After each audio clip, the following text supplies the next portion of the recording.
Smart Band 8 деп аталады. Не үшін 8, қазір 9 шықты, не үшін 9 алмадым, өйткені бұл 9 әлі Қытайдың нұсқасы.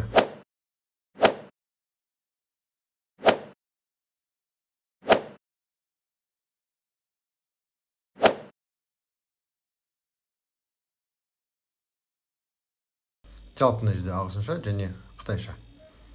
Және EAC деген жазу бар, яғни TMD елдеріне арналған. Ашып көрейік, не бар екен бірге көреміз. Міне ашылмаған.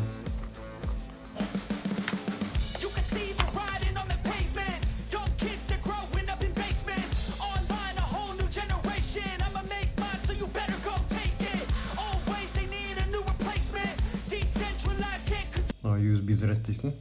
Сағаттың өзіне саласың. Сағаттың өзіне ашайықшы.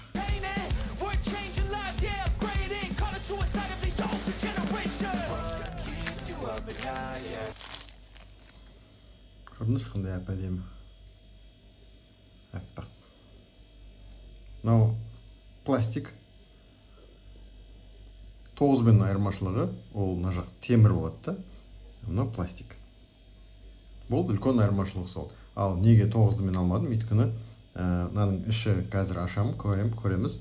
Бұл орысша болса, Mi Band 9-да әлі орысша деген жоқ. Яғни немесе қытайша, немесе ағылшынша. Мен зарядтағандай. Бұлай қосып аласың, зарядтейсің. Мен қосқан кезде 68% дайын тұр екен. И сағатты көрсетіп береді. Қызығы мына жерде штрих-код бар. Мен оны приложениеме деп қарап көрсем, ол Apple-дің несі сияқты, Apple чекпен өтесің ғой. Сол сияқты бүкіл описание, товар қай жақта жасалған, қай жақта дизайн жасалған деген сияқты. Сондай ақпарат екен мына жерде. Және қораптың ішінде кітабы бар. Кітаптың ішінде мынандай штрих-код бар. Ол штрих-код арқылы приложениемді көшіріп аласың. Жаңа айттым ғой, бұл EAC болғандықтан орыс тілі болу керек. Мольский. Мына орыс тілі бар екен. Осылай орнатып аласыңдар. Приложение өзі айтып тұр екен, осы арқылы қосып аласың.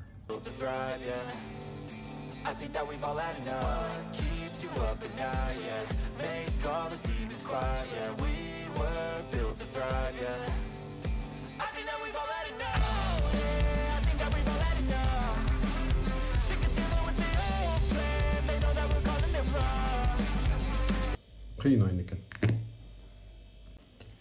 Сонымен сағат тез көріп шығайық, не бар екен. Тағы да қайталап айтайын. Mi Band 9-бен айырмашылығы, бұл сырты темір болады, немесе кейін шығады, керамика болады. Ал мынау қазір пластик. Мүмкін 1 жылдан кейін, 2 жылдан кейін мына жақ сынады, мынау майысады деген сияқты. Енді қараңдар. Түрі мынандай. Әдейі ақ алдым. Мүмкін әйелім берем, мүмкін өзім тағам деген сияқты. Циферблат қала берсін. Мына қараңдар, шет-шеттері үлкен, байқадыңдар ма? Үлкен.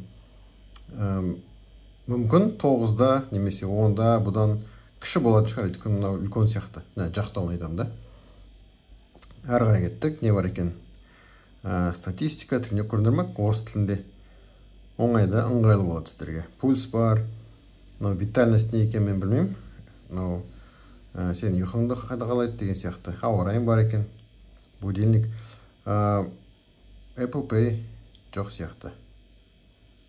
Мен оны әлі тексерем. Apple Pay болса. Жоқ сияқты Apple Pay. Настройка ішінде көрейік. Мысалы экран. Маған ылғи жанып тұратын ұнайды. Сол үшін табайық оны. Тез өшіп қалады. Соны автоблокировканы бір көбірек қойып қойшы. 20 секундқа. Әйтсе тез өшіп қалады. Сосын поднять для активации дейді. Экран включить. Активный экран. Міне активный экран дегенде қосып қой керек. Сонда ол 5-6 күнге жетеді. Ал бұны қоспасаңдар мүмкін 12 күнге жетіп қалады. Ылғи қосылып тұрсыншы. Міне. Always on display деген осы. Баспасаң да осылай жанып тұрады. Білем, маған осындай ұнайды. Музыка емес, мен телефоннан YouTube қарап отқам, соны қосып қойыпты. Соның плей тұр екен. Погоданы қоспай қойыңдар, өйткені көбінесе погода бұл батарейканы жейді. Mi Band'тің маған қатты ұнайтыны ол вибрациясы. Мысалы будильник өте қатты жұмыс істейді. Мысалы менде мынандай сағат бар, мысалы Apple Watch бар, олай мынау сияқты оятпайды. Мынаның ең үлкен жақсылығы сол. Жалпы жақсы, жалпы үлкен, жалпы жарықтары керемет, бұлай көзге көрінеді. Мынаны ұстап тұрсаңдар, неше түрлі басқа циферблат ауыстырды. Мысалы маған осындай қарапайым циферблаттар ұнайды. Бұлай қоссаң, сағат қанша айтады, мысалы батарейкасын және бүгінгі күнді айтып тұратын. Ұнамаса басқасын қоясыңдар. Мынандай, ұнамаса мынандай қоясыңдар. Ұнамаса инь-янь қоясың, ұнамаса қап-қара қоясыңдар. Мынандай қоя салуға болады. Циферблаттары әртүрлі. Циферблаттары өте көп. Миллион циферблаттары бар. Оны ұнағанын қойып аласыңдар.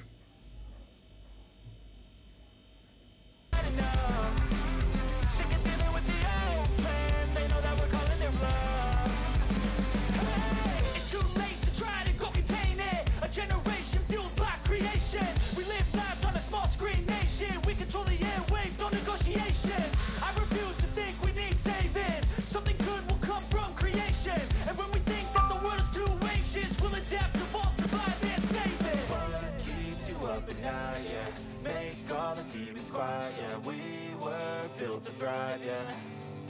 I think that we've all had enough. What keeps you up at night, yeah.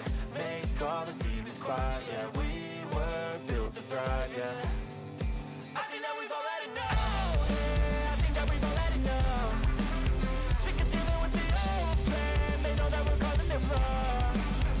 You got me like, oh yeah. Сенде қандай сұрақ бар, комментарийге жаз.